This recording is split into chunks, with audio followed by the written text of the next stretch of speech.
Bonjour à tous, on se retrouve pour le pronostic du The 5 ordre de ce samedi qui aura lieu sur l'hipporome de Vincennes, Réunion 1, cinquième course. Alors on a un peloton réduit, seulement 13 concurrents, mais une course tout de même intéressante à étudier. Et en tête, et j'ai retenu Orchestro, c'est le numéro 13, c'est le favori béton a priori. La dernière fois dans le prix du Luxembourg, c'était vraiment plaisant avec une belle deuxième place, l'engagement est en or. Bref, tous les feux sont au vert. Le cheval est confié à Eric Raffin. Il s'annonce donc comme le cheval à battre. Je lui oppose le Deviso Fou du Chêne. Il m'a un petit peu déçu la dernière fois, mais le cheval n'était pas à 100%. Cette fois, à mon avis, il va montrer un meilleur visage et il peut, sur une pointe, donner du fil à retordre à mon préféré. En troisième place, attention, numéro 3, Roitius Della. La dernière fois, c'était extra après sa faute. Le cheval a perdu plusieurs longueurs, il n'a pas été disqualifié, il a poursuivi la course et a fait l'arrivée. Le cheval est au mieux en fin de meeting, la forme, c'est un sérieux atout. Il peut lui aussi prétendre aux toutes premières places. En quatrième position, attention numéro 7, Cobra Killergar. C'est un véritable métronome, difficile de faire fi de ses chances. En cinquième place, le 4, Xar. C'était plaisant la dernière fois, après un meeting d'hiver plutôt en demi-teinte. Le cheval va tenter de confirmer. Enfin, pour compléter mon choix, je rachète le 6 idéal de Rocher. Alors, la dernière fois, autre montée, c'était vraiment moyen. Mais la fois précédente à l'attelage, il m'avait bien plu, avec un bon parcours. Il a son mot à dire en regret ou en cas de non partant. Attention, numéro 12, Hannibal Tuileries, qui a le potentiel pour rivaliser, du moins pour les accessites. Il tentera de pimenter les rapports du The 5 ordre. Je récapitule mon choix. Le 13, le 2, le 3, le 7, le 4 et le 6. On va passer maintenant à ma petite folie. Et on va rester à Vincennes en R1 dans la 7ème course avec le 7 Dozen of Osters. Alors il a perdu toute chance en dernier lieu lors du départ, c'était un départ auto-start.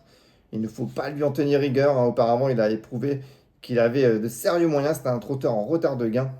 Alors l'opposition est tout de même coriace, mais je le pense en mesure de tirer son épingle du jeu et pourquoi pas s'imposer avec un parcours idéal. Ensuite j'ai 3 repères à vous recommander. On va rester à Vincennes en R1 avec la 6ème course et le 2 l'écrin d'or. Alors, il vient de brillamment se comporter sans être à 100% derrière London et Leonard qui ne sont pas les premiers venus. Cette fois-ci, le cheval sera déféré des 4 pieds, un peu plus affûté. Alors, il y aura les vieux sur sa route, mais je le pense capable de leur tenir la dragée haute. Ensuite, en repéré dans la R1, toujours le 803 Magic Man. Il vient de se montrer fautif, mais ensuite c'était vraiment plaisant. Le cheval revient au mieux.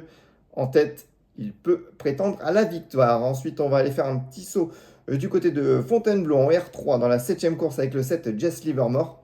Cheval qui a été repéré plusieurs fois ces derniers temps, notamment sur les pistes en sable fibré avec de superbes fins de course. Alors c'est un test sur une piste autant assouplie, mais à cette valeur et profitant d'une condition physique avancée, à mon avis, ne devrait pas taper loin. Je récapitule, ma petite folie R1 707 Dozen of Osters, mes repérés R1 602 L'écrin d'or, R1 803 Magic Man et R3 707 Jess Livermore. Et n'oubliez pas, sur The Turf, vous pouvez jouer au Combi Turf. Ça vous permet de combiner vos chevaux et paris sur plusieurs courses et même sur plusieurs journées sur des réunions différentes et avec des boosts en fonction du nombre de courses choisies.